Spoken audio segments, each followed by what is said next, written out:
I'm Autumn, 28, and I never thought my own sister would destroy my career with a single phone call. Family betrayal cuts deeper than any knife, doesn't it? After Ashley got me fired, I rebuilt from nothing, finding unexpected success that transformed my life.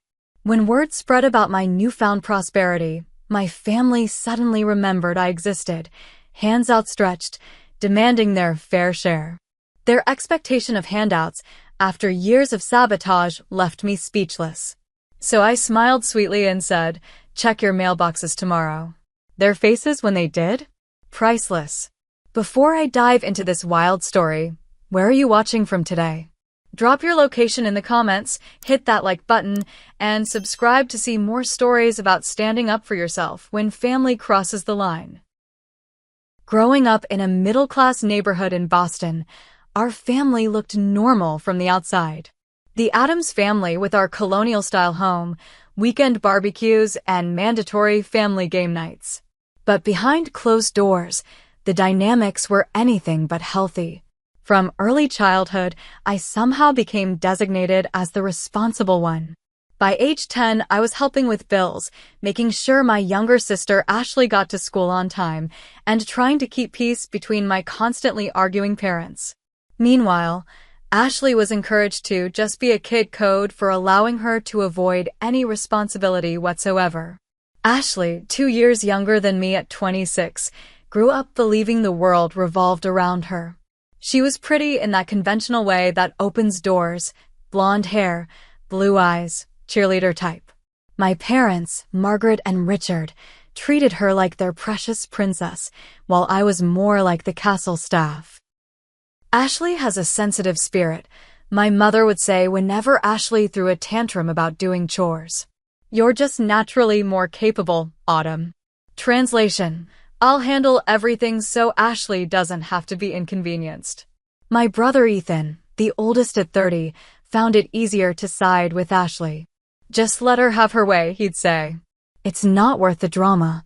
He learned early that keeping Ashley happy meant a peaceful life, even if it came at my expense. Despite this imbalanced treatment, I threw myself into academics, determined to create my own path. I maintained a 4.0 GPA through high school, won a partial scholarship to Boston University, and worked 2 part-time jobs to cover the rest. Meanwhile, my parents paid for Ashley's full ride to 3 different colleges, none of which she completed.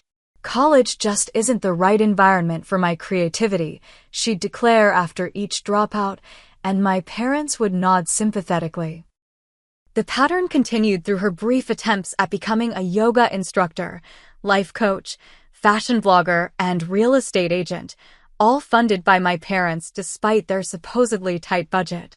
When I graduated with my marketing degree, I organized a small celebration dinner.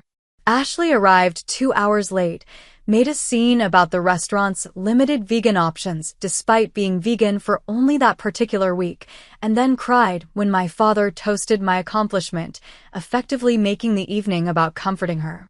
I secured my first professional position at Meridian Marketing, a mid-sized firm in downtown Boston. The starting salary wasn't impressive, but I had benefits and real growth potential. I rented a tiny 1-bedroom apartment, bought professional clothes from thrift stores, and started building my career brick by careful brick. Ashley's resentment grew with each small success I achieved.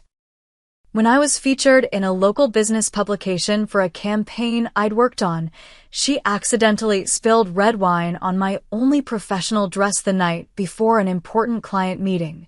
When I was invited to speak at a marketing conference, she called me repeatedly during my presentation until I had to turn my phone off completely, missing an important call from my boss later. The worst incident before the firing happened when I was interviewing for a position at a larger firm. I'd laid out my interview outfit the night before, a navy blue suit I'd saved for months to purchase. The morning of the interview, I discovered the suit covered in foundation makeup that wouldn't come out. Ashley claimed she'd been looking for a tissue in my room and must have knocked over her makeup. I missed the interview and the opportunity passed. Despite everything, I maintained a relationship with my family. Sunday dinners were mandatory in my parents' eyes, and I showed up dutifully, enduring Ashley's backhanded compliments and my parents' subtle dismissals of my accomplishments. Marketing isn't really changing the world, though, is it? My father would say after I shared news of a successful campaign. But when Ashley announced her latest scheme to become an influencer, they were all enthusiasm and support. I maintained the peace, swallowed my frustrations, and focused on building my career at Meridian. After 2 years of consistent performance, I was being considered for a junior management position. The promotion would mean a significant salary increase, more creative control, and validation that my hard work was paying off. I had no idea that Ashley had been watching my progress with growing bitterness, or that she was about to take drastic action to derail everything I'd worked so hard to build. After 2.5 years at Meridian Marketing, I was finally hitting my stride. My client retention rate was the highest in the department, and I'd brought in 3 new major accounts in the past quarter alone. My boss, Victoria Pearson, had started inviting me to leadership meetings, dropping hints about my future with the company.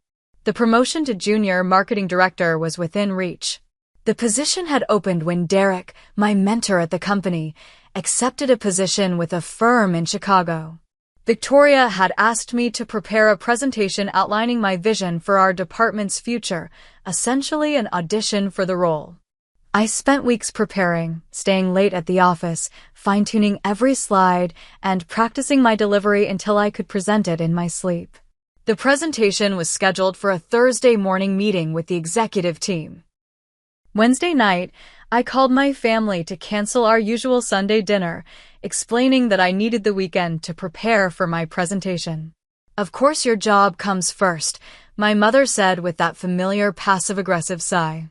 Ashley was planning to announce some big news, but I suppose that can wait. I felt the familiar guilt rising, but stood my ground. "This is really important, Mom.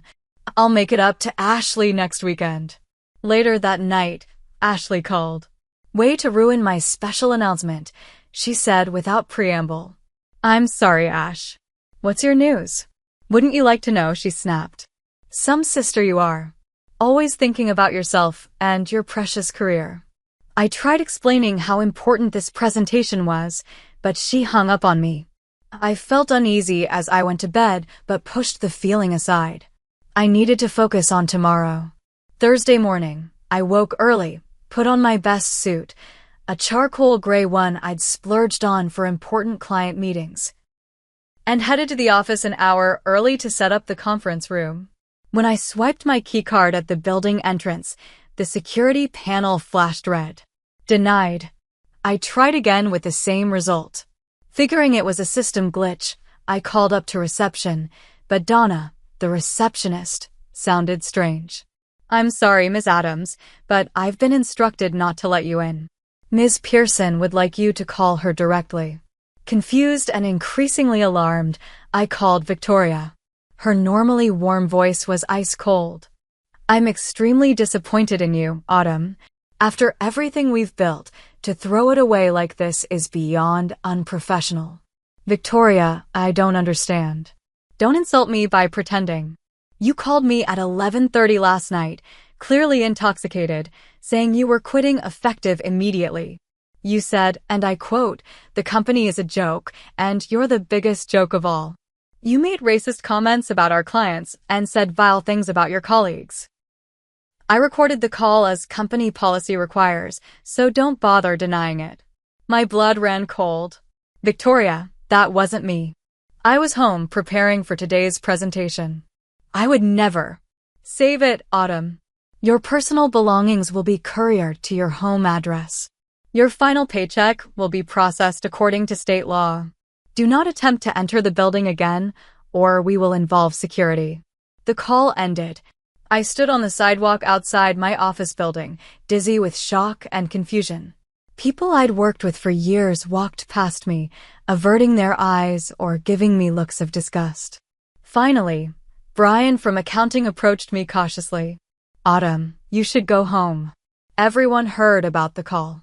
"Brian, I didn't make any call. Someone is impersonating me." He looked uncomfortable but handed me his phone. Someone recorded part of it, and it's been shared around the office. Listen. I heard a voice that sounded horrifyingly like mine, slurring words, saying terrible things about Victoria and the company, using language I would never use. The voice was similar to mine, but with slight differences only people who knew me well would notice. That's when it hit me. Ashley. She could always do a perfect impression of me, a talent she'd use to call my high school crushes and embarrass me, or to prank my friends. Brian, that's not me. That's my sister. She can mimic my voice. The pity in his eyes told me he didn't believe me. Just go home, Autumn. Don't make this worse. Security arrived and escorted me off the property. As I walked home in a daze, my phone buzzed with a text from a number I didn't recognize, one of my colleagues sharing a recording of the call. I forced myself to listen to more of it, confirming my suspicions. The cadence, certain phrases, it was definitely Ashley's imitation of me, though convincing enough to fool my boss. I went straight to my parents' house, knowing Ashley would be there. She was sitting in the kitchen with my mother, looking through Instagram filters. You called my boss pretending to be me, I said, my voice shaking. You got me fired. Ashley looked up, momentarily startled, before her face settled into innocence. What are you talking about? Don't lie to me. You called my office last night, imitated my voice, and got me fired the day of my big presentation. My mother stepped between us. Autumn, calm down. Why would Ashley do something like that? Because she's always been jealous of me. Because I was about to get promoted. Because she can't stand to see me succeed. Ashley's facade cracked slightly, a smirk flashing across her face before she burst into tears. I was just playing a joke. I didn't think they'd actually fire you. I was going to call back today and say it was a prank. My father entered the kitchen. What's all this shouting? I explained what had happened, showing him the recording on my phone. Instead of being horrified at what Ashley had done, he frowned at me. You're overreacting. Ashley made a mistake. She didn't mean any harm. A mistake? She deliberately got me fired. My reputation in the industry is ruined. No one's going to hire me after this. Ashley sniffled. It was just supposed to be funny. You're always so serious about your job. I thought you'd laugh. Laugh? Laugh? I worked there for almost 3 years. I was about to be promoted. My mother put her arm around Ashley. You know your sister has a different sense of humor. And honestly, if they fired you that easily, maybe it wasn't a good place to work anyway. I couldn't believe what I was hearing. Are you serious right now? She impersonated me, said racist things in my name, and burned my professional reputation to the ground. My brother Ethan arrived, having been summoned by my mother's urgent text. After hearing both sides, he shrugged. It's not great what Ashley did, but you're making it worse by freaking out. Just explain to your boss what happened. I tried. They don't believe me. They have a recording of me saying horrible things. Then maybe take this as a sign to try something new, my father suggested, as if I'd simply had a minor setback rather than a catastrophic betrayal. You were always talking about how stressful that job was anyway. I looked at my family, Ashley's crocodile tears, my mother's protective embrace around her, my father's dismissive attitude, Ethan's indifference, and realized a fundamental truth. They would never take my side against Ashley. They would never hold her accountable for anything. I need you all to acknowledge what she did, I said quietly. I need an apology, and I need you to understand how serious this is. Instead, I got variations of "you're overreacting," "it was just a joke," and "you'll find another job." Not one person in my family truly acknowledged the gravity of what Ashley had done. I left their house that day with a clarity I'd never had before. The people who were supposed to love me unconditionally had just conditionally excused the deliberate sabotage of my career. Something fundamental broke inside me, and, paradoxically, something else grew stronger. The weeks following my firing were some of the darkest of my life. I filed for unemployment benefits, but there was a review of my case due to being terminated for cause. My emergency savings covered less than 2 months of expenses, and the Boston rental market wasn't exactly forgiving. I applied for dozens of marketing positions, but word had spread in the tight-knit Boston marketing community. Even when I managed to get interviews, the conversations would inevitably turn awkward. "We heard about an incident at Meridian," one interviewer said delicately. "Would you care to explain that situation?" No matter how I explained, the damage was done. Who would believe it was my sister impersonating me? It sounded like a desperate, implausible excuse. By the 6-week mark, I was skipping meals to stretch my budget and had received a notice from my landlord about my late rent. I avoided my family's calls, unable to bear their dismissive attitude or Ashley's superficial apologies that always circled back to how I was overreacting. One particularly low evening, sitting at my kitchen table with spreadsheets calculating how many more days I could keep my apartment, I received a text from my mother. "Ashley's moving to New York for an amazing opportunity with a social media company. We're having a celebration dinner Sunday. Your presence is expected." No questions about how I was doing. No acknowledgement of my situation. Just a command to celebrate the sister who had destroyed my career. I didn't respond and didn't attend. The next day, I pawned my grandmother's silver bracelet, the one meaningful piece of jewelry I owned, to cover my rent. That afternoon, more out of desperation than networking enthusiasm, I forced myself to attend a free tech industry mixer being held at a co-working space downtown.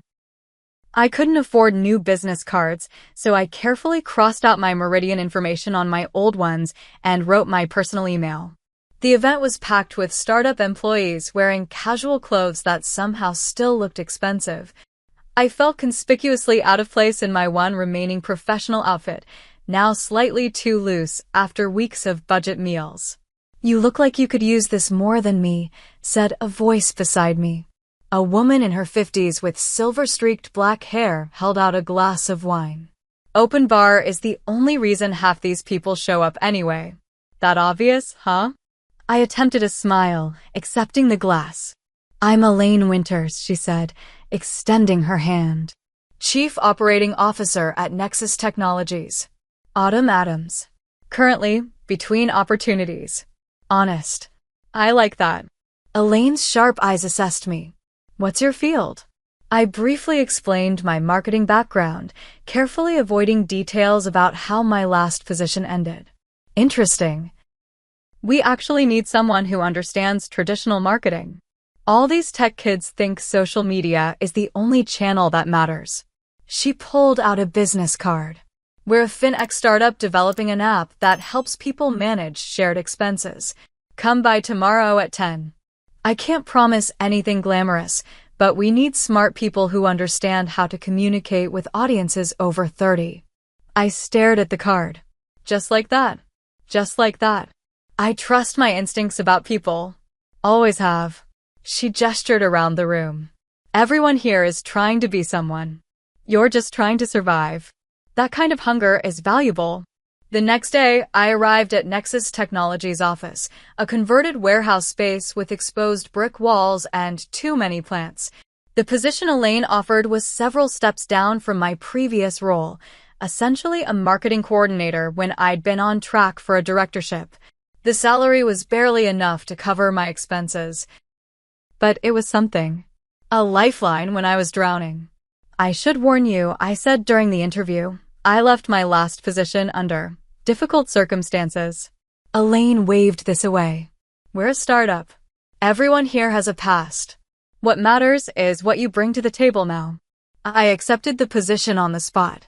The work was initially mundane, creating basic marketing materials, managing social media accounts, writing blog posts about financial management.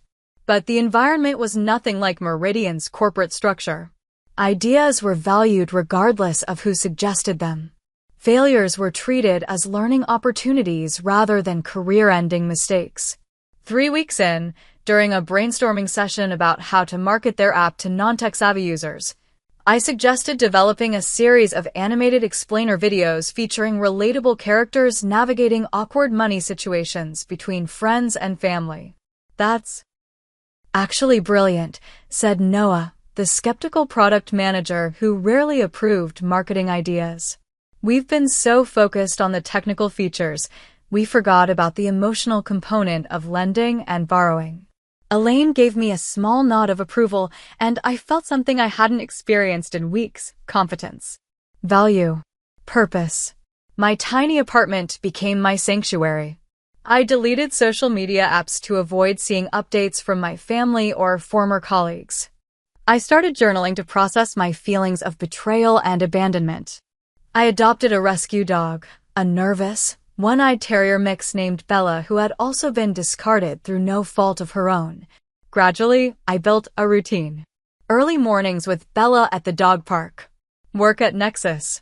Evenings spent learning about fintech and app development so I could contribute more effectively. I made one friend, Madison, the office manager at Nexus, who invited me to a weekly trivia night at a local pub. Family drama, huh? She said when I vaguely explained why I always declined invitations that fell on Sundays. Been there. My brother stole my identity and ran up $20,000 in credit card debt when I was in college. How did you handle it? I asked. Press charges, she said matter-of-factly. Haven't spoken to him in 7 years. Best decision I ever made. Her straightforwardness was refreshing after years of my family's emotional manipulation. Madison didn't expect me to forgive toxic behavior in the name of family loyalty. 6 months into my time at Nexus, I had paid off the small debts I'd accumulated during unemployment and was starting to rebuild my savings. The company was gaining traction, with user numbers steadily climbing. My explainer video series had received positive feedback and was credited with improving user retention. I still felt the ache of my family's betrayal, but it no longer dominated my thoughts. I was building something new. A life defined by my choices rather than their expectations. What I didn't realize was that this modest recovery was just the beginning. Nexus Technologies was about to take off in a way none of us anticipated, and my decision to take a chance on a struggling startup was about to change everything. Exactly 6 months and 2 weeks after joining Nexus Technologies, our small team gathered in the conference room for what we thought was a routine meeting. Elaine entered with a bottle of champagne, followed by the CEO, Daniel, who was rarely in the office. We did it, Elaine announced, popping the cork with practiced ease. Venture capital funding. $15 million. The room erupted in cheers. For a struggling startup that had been operating on fumes and faith, this was life-changing news. Daniel explained that a major investment firm had been impressed with our user growth and retention rates, metrics directly tied to the marketing strategies I'd implemented.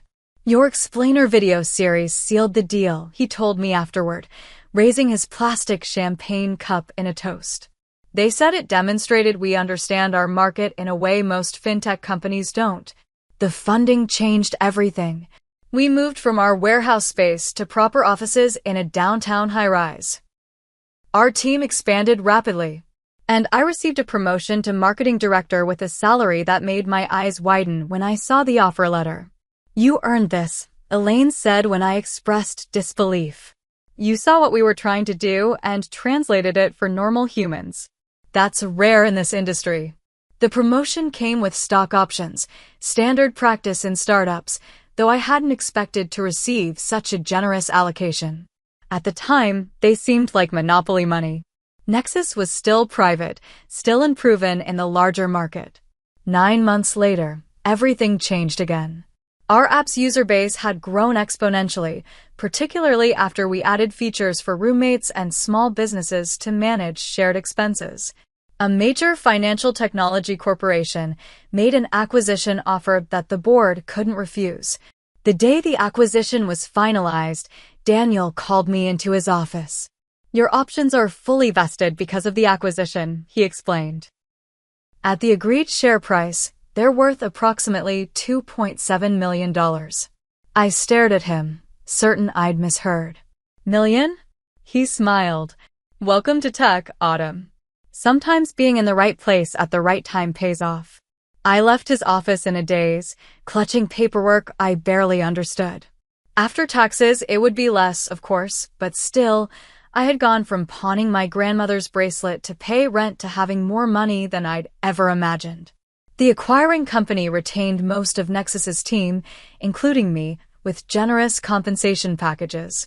Suddenly, I was a marketing executive at a major corporation, leading a team of people, some older and more experienced than myself. I bought my grandmother's bracelet back from the pawn shop, along with every other piece they had that reminded me of her.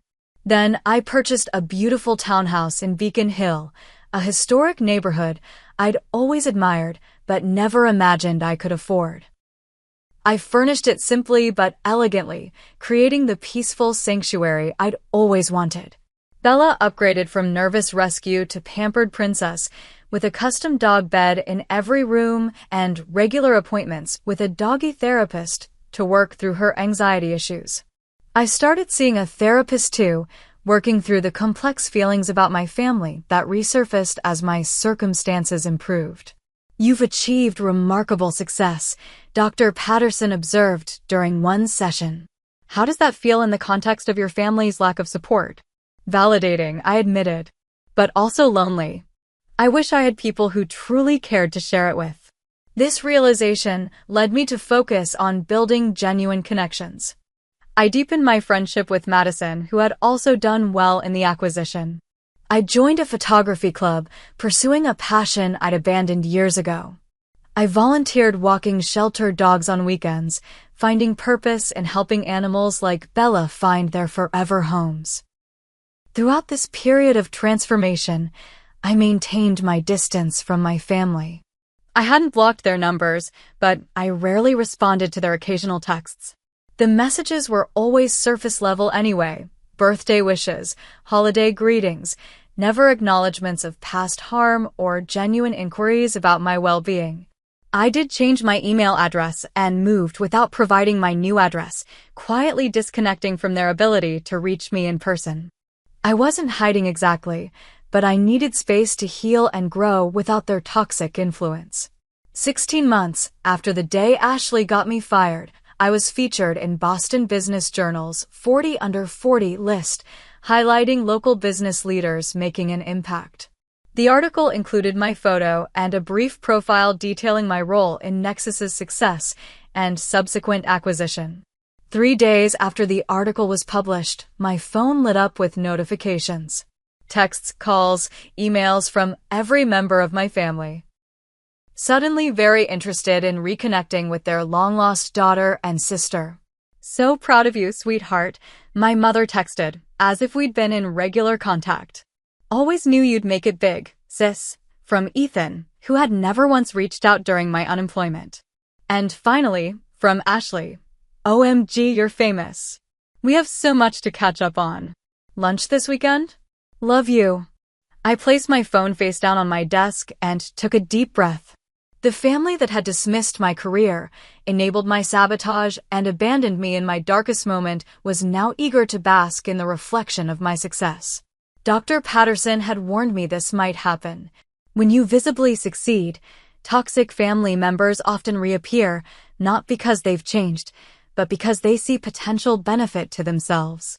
I waited a week before responding, using the time to center myself and consult with my therapist.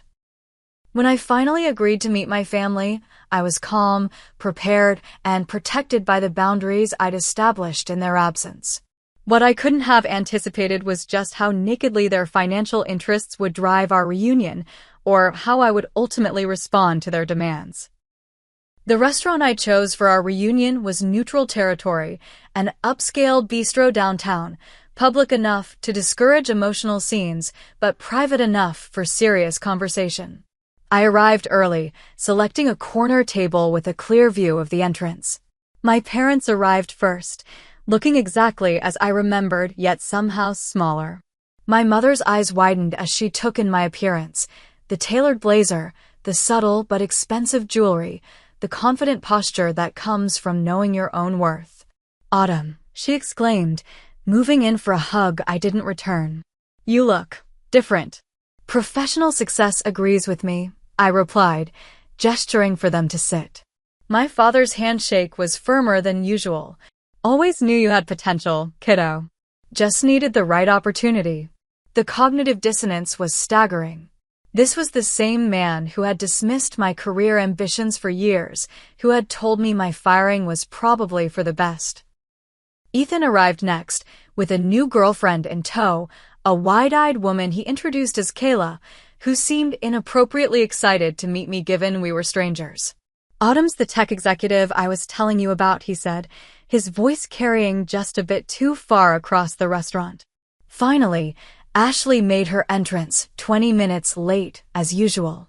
She'd lost weight, changed her hair, and was wearing an outfit that looked suspiciously like it had been purchased specifically to impress me. "My successful sister," she squealed, drawing attention from nearby tables. "Look at you. We're practically twins now that I'm in the corporate world too." I raised an eyebrow. "You're working in corporate now?" "Well, I'm consulting for an influencer marketing agency," she said vaguely. "Very similar to what you do, just more creative." The waiter took our drink orders, sparkling water for me, expensive wine for everyone else. I noticed how my father selected the priciest bottle on the menu without hesitation. The entitlement was already showing. For the first half hour, conversation remained superficial. My mother detailed renovations to their house, Ethan bragged about a promotion at his mid-level sales job, and Ashley described her almost famous social media presence. Not once did anyone ask substantive questions about my life or acknowledge our estrangement. It was during the main course that the true agenda emerged. "So," my father said, refilling his wine glass, "your mother and I have been thinking about retirement." "That's nice," I replied neutrally. "The thing is," he continued, "the market hasn't been kind to our investments. The house needs a new roof, and there's the matter of your mother's medical bills from last year." I frowned. "Medical bills? What happened?" My mother looked surprised that I would ask. "Just some routine tests. Nothing serious." "But insurance doesn't cover everything, you know." It was the first I'd heard of any health concerns, despite this supposedly being last year. "Anyway," my father pressed on, "we've been looking at our options, and we're wondering if you might be in a position to help us out. Just until the market recovers." And there it was, the real reason for the reunion. "What kind of help are you thinking of?" I asked, though I already knew. "Well, with your new position. The article mentioned a successful acquisition. We thought perhaps a small loan." "How small?" He named a figure that would have been my entire annual salary at Meridian. Before I could respond, Ethan jumped in. "Speaking of opportunities, I've been developing a business plan." He pulled out a folder containing 3 poorly formatted pages. "It's an app that connects dog owners for playdates. Like Tinder, but for dogs." "Sounds like the dog park," I observed. No, it's completely different," he insisted. "All I need is seed funding. About half of what Mom and Dad need should cover initial development." I noticed Kayla's eager nodding. Clearly, she'd been promised a role in this imaginary company. Ashley, not to be outdone, placed her hand on mine. "I know we've had our differences, Autumn. That silly phone prank. Water under the bridge, right?" My jaw tightened at her characterization of the deliberate sabotage that had upended my life. "The thing is," she continued, oblivious to my reaction, "I'm this close to making it big as an influencer." She held her thumb and forefinger a millimeter apart. "I just need professional equipment and a proper studio setup. Maybe 50,000? I'll pay you back with endorsements for your company." I looked around the table at my family. These people who had dismissed, sabotaged, and abandoned me, now united in their expectation that I would finance their lives. "Let me understand," I said carefully. "You want me to give you money?" After everything that happened, my mother's expression turned wounded. "Sweetheart, we're family. Families help each other. Where was that family spirit when Ashley got me fired? When I was skipping meals to pay rent? You're still upset about that?" Ashley rolled her eyes. "It was over a year ago. And clearly it worked out for the best." "No thanks to any of you," I replied. My father leaned forward. "Look, Autumn. We raised you. Put a roof over your head, food on the table. Is it so wrong to expect some gratitude now that you've made it? The entitlement was breathtaking. In their minds, my success wasn't something I'd earned despite their sabotage and lack of support. It was something they deserved to benefit from. I need time to think about this, I said finally, signaling for the check. Don't take too long, my father said. The roof won't fix itself. I paid the exorbitant bill without comment and left the restaurant with a promise to be in touch. In the taxi home, I leaned my head against the cool window and let the tears come, not for the money they wanted, but for the family I'd never really had. Over the next week, the messages increased in frequency and urgency. My mother sent photos of water damage from the supposedly leaking roof. Ethan forwarded amateurish business projections showing how I'd triple my investment in his app. Ashley sent links to the exact camera equipment she needed, with not-so-subtle hints about her birthday approaching. During a session with Dr. Patterson, I vented my frustration. They don't care about me. They never did. They just see me as an ATM now. What do you want from them? She asked. Accountability. Recognition of how they treated me. Genuine remorse. And if they're incapable of that? The question hung in the air. What if they were incapable of the emotional honesty I needed? What if the transactional relationship they were offering was all they knew how to give? After much reflection, I made my decision. I texted each family member the same message. I've given your requests some thought. Expect something in your mailboxes next week. Their responses were immediate and enthusiastic, filled with emojis and exclamation points. My mother suggested a family dinner to celebrate. I declined politely, saying I was busy with work. Then I set about preparing 4 very special packages, each one carefully tailored to its recipient. I spent a full weekend planning what to send my family. This wasn't about revenge. I'd moved beyond that desire. This was about accountability, boundaries, and perhaps offering them something more valuable than money, the truth. For each package, I purchased beautiful, heavyweight stationery and matching envelopes. I wanted the presentation to match the seriousness of my message. I arranged for track delivery requiring signatures, ensuring each package would reach its intended recipient. For Ashley, I compiled a comprehensive file. It contained a printed transcript of her prank call to my boss, obtained through a former colleague who had finally believed my version of events. Alongside it, I included documentation of the financial hardship that followed my firing, overdue rent notices, utility shut-off warnings, the pawn ticket for my grandmother's bracelet.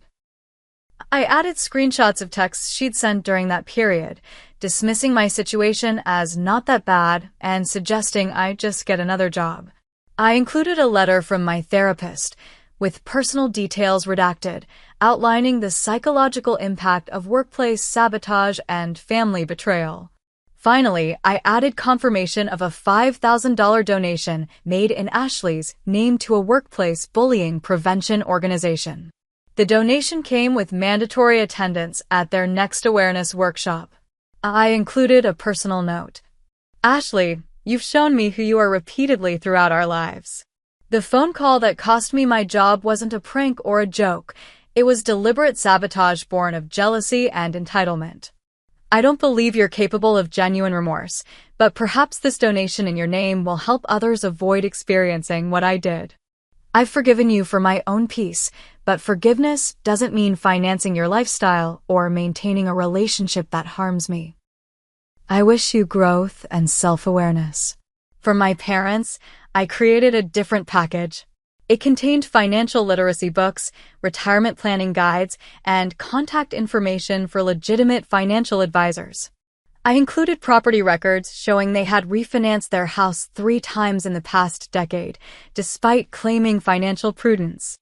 I added a spreadsheet showing that if they'd invested the money they spent on Ashley's failed ventures, they would have more than enough for retirement and home repairs. Most significantly, I included a detailed letter documenting every instance I could remember of their emotional favoritism, their dismissal of my achievements, and their enabling of Ashley's behavior. I paired each example with research on family dynamics and emotional neglect, highlighting the patterns they had established. Their note read, "Mom and Dad, I'm not the family bank, and my success doesn't obligate me to fund your retirement or compensate for poor financial decisions." The roof didn't suddenly start leaking the day my business success was published. I've included resources that will actually help your situation, along with the name of a family therapist who specializes in healing damaged parent-child relationships. If you ever wish to develop a genuine connection based on mutual respect rather than financial expectation, that would be my preferred investment. For Ethan, I created a package addressing his pattern of taking the path of least resistance. I included a proper business plan template with annotations showing the gaps in his dog app concept. I added market research on the pet industry and statistics on startup failure rates. I included a gift certificate for career counseling sessions and contacts for legitimate small business incubators in Boston. His note was shorter. "Ethan, you've always chosen the easiest path, including siding with Ashley and our parents regardless of right and wrong. I'm offering you something better than money, the tools to create your own success rather than attaching yourself to mine. I'd welcome a relationship with a brother who stands on his own and stands up for what's right, even when it's difficult." For Kayla, who I'd just met, but who was clearly being pulled into the family dynamics, I sent a small gift card to a coffee shop with a simple note: "Be careful whose family you marry into. Best wishes, Autumn." I sent all 4 packages on a Monday morning, then turned off my phone for the day, taking Bella for a long hike in the woods outside the city. I needed space from the inevitable fallout. When I returned and checked my messages that evening, the reaction was exactly as I'd expected: outrage, disbelief, and accusations of cruelty. My mother had left 7 voicemails, each more tearful than the last, oscillating between "How could you embarrass us this way?" and "After everything we've done for you." My father's messages were colder, calling me ungrateful and selfish, threatening to "tell the whole family how you've treated us." Ethan's response was a single text: "Low blow, sis. Real low blow." Ashley's reaction was the most extreme. A string of incoherent, angry messages followed by a final text saying, "You'll regret this. Nobody treats me this way." I felt a strange calm as I listened to and read their responses. Not one of them engaged with the actual content of what I'd sent. Not one acknowledged the patterns I'd documented or expressed any interest in building a healthier relationship. They were angry because I had refused to be used, nothing more. That night, I sat on my balcony overlooking the Boston skyline, Bella curled contentedly in my lap. I felt lighter somehow, as if I'd put down a heavy burden I'd been carrying my entire life, the burden of seeking approval and love from people incapable of providing it. Dr. Patterson had warned me this might happen. Sometimes the most loving thing you can do, for yourself and others, is to hold up a mirror to dysfunctional patterns. They may not like what they see, but you've given them the opportunity to grow. Whether they would take that opportunity remained to be seen. In the meantime, I had my own life to live, one defined by genuine connections, meaningful work, and the family I chose rather than the one I was born into. The weeks following my mailbox surprises were predictably stormy. My parents enlisted extended family members to plead their case, resulting in calls from distant aunts and cousins I barely knew, all expressing shock at my cruelty to my loving family. What fascinated me was how the story had been reframed in these retellings. According to my relatives, I had become suddenly wealthy and refused to help my struggling family out of spite. Ashley's sabotage, my parents' enabling behavior, and the years of emotional neglect were conveniently omitted from this narrative. I maintained a simple, consistent response: "There's more to this story than you've been told." I'm open to healing relationships based on mutual respect, not financial transactions. Most of these well-meaning intermediaries retreated when they realized I wouldn't be guilt-tripped into compliance. A few, however, expressed curiosity about my side of the story. When I shared selective details, their perspective often shifted dramatically. I had no idea, my mother's sister admitted after hearing about Ashley's deliberate sabotage. That's not a prank. That's destructive. My parents maintained their stance of wounded innocence, though their approach evolved from outrage to martyrdom. My mother sent a particularly manipulative email 3 weeks after receiving my package. We've accepted that you don't want to help your family financially. That's your choice, though it breaks our hearts. We only ask that you consider how this will look to everyone who knows us. A daughter with means refusing to help her aging parents? Is that really the reputation you want? I didn't respond. The implicit threat of social consequences, always my mother's preferred control mechanism, had lost its power over me. Ashley's reaction took a different form. She launched a passive-aggressive social media campaign with thinly veiled posts about toxic family members and success-changing people. When this failed to elicit the sympathy she expected, she escalated to more direct attacks, sharing childhood photos with captions like, "Remember when you were still part of this family and before money mattered more than blood." I blocked her accounts and moved on with my life. The most surprising response came from Ethan. 1 month after receiving my package, he sent a text asking if we could meet for coffee. Just the two of us, no Kayla, no parents, no Ashley. We met at a quiet cafe near my office. He looked different somehow, less polished than at our family dinner, but more authentically present. "I've been thinking about what you wrote," he began, turning his coffee cup in circles. "About taking the easy path." I nodded but remained silent, giving him space to continue. "You're right," he admitted finally. "I've always gone along with whatever causes the least drama, even when I knew things weren't right." He took a deep breath. "What Ashley did to you, I knew it was wrong. I should have said something." It was the first acknowledgement from any family member that my experience was valid, and it nearly brought me to tears. "Why didn't you?" I asked softly. He shrugged, looking genuinely pained. "Have it, I guess. It was always easier to let Ashley have her way. And then, I don't know, it was like once we all took a position, we had to stick with it. Admitting we were wrong would mean facing how badly we'd treated you." We talked for nearly 3 hours that day. Ethan asked questions about my struggle after being fired, listened without defensiveness, and expressed genuine remorse for his role in my isolation. He didn't ask for money or favors, just the opportunity to build a more honest relationship. "I'm not asking you to forgive everyone," he said as we parted. "Just maybe consider that some of us are capable of change." It was a start, a small one, but genuine.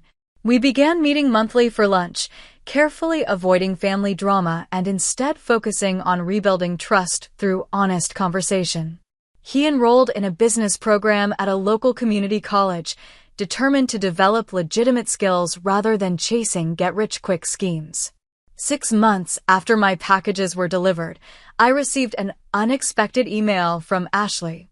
The subject line was simply, "I'm sorry." The message was brief, but startling in its departure from her usual communication. "The donation you made forced me to attend that workplace bullying workshop." I went planning to roll my eyes through the whole thing, but some of the stories people shared, they messed me up. I saw myself in the bullies they described. "I'm not saying this changes anything between us, and I'm not asking for money. I just wanted you to know I'm starting to understand what I did to you." It wasn't a comprehensive apology or a promise of transformation, but it was the first time Ashley had acknowledged causing harm without immediately minimizing or justifying her actions. I responded with a simple, "Thank you for letting me know," leaving the door cracked without rushing to reconciliation. My parents remained entrenched in their position. At Christmas, they sent a card signed, "Your loving family," with no personal message, a performative gesture maintaining the fiction that they had done nothing wrong. I donated to a retirement planning nonprofit in their name and sent a card expressing hope that someday we might build a relationship based on mutual respect rather than obligation. As for me, life continued to flourish. My career advanced, my friendship circle deepened, and I found unexpected joy in mentoring young professionals navigating difficult workplace dynamics. I started dating again, cautiously at first, then with increasing openness as I learned to trust my own judgment about character. Bella and I settled into our peaceful townhouse, making it truly home. I reclaimed my passion for photography, capturing images that told stories of resilience and connection. Some evenings, sitting in my garden watching Bella chase butterflies, I felt a contentment I'd never known possible, the quiet joy of living authentically, unburdened by the exhausting pursuit of approval from those incapable of giving it. The most profound lesson I learned through this journey wasn't about money or success, or even family dynamics. It was about the liberation that comes from defining your own worth rather than accepting others' limited valuation. It was about the courage to stand in your truth, even when voices from your past insist you should acquiesce for the sake of peace. True peace, I discovered, doesn't come from appeasing those who would diminish you. It comes from building a life aligned with your own values, surrounded by people who celebrate rather than sabotage your growth. Sometimes the most loving thing you can send to someone's mailbox isn't what they want, but what they need, a mirror reflecting truth, an invitation to growth, a boundary that honors both your worth and their potential to become better. What about you? Have you ever had to establish difficult boundaries with family members who couldn't celebrate your success? Drop a comment below sharing your experience. How did you handle it and what did you learn? If you found value in my story, please like this video and subscribe for more conversations about building healthy relationships and standing in your truth. Remember, sometimes the family we create through authentic connections nurtures us more than the one we're born into. Thank you for being part of my chosen community today.